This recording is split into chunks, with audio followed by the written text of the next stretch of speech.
Hello guys, আর তোমরা সবাই কেমন আছো? আশা করি সবাই ভালো আছো। আমি আর আমার ছেলে দুজনই ভালো আছি আপাতত, কিন্তু একটু পর থেকে খারাপ হয়ে যাব। ওর আজকে ভ্যাকসিন ছিল, 3টে ইঞ্জেকশন খেয়েছি আর 2টো ভিটামিন খেয়েছে।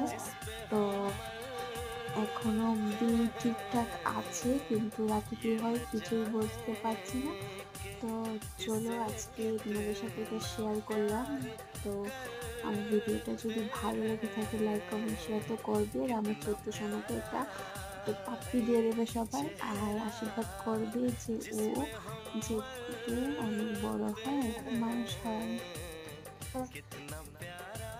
আর বলি দাও হাই ফ্রেন্ডস, এদিকে হাই ফ্রেন্ডস, দেখেছো তোমাদের হাই দিয়ে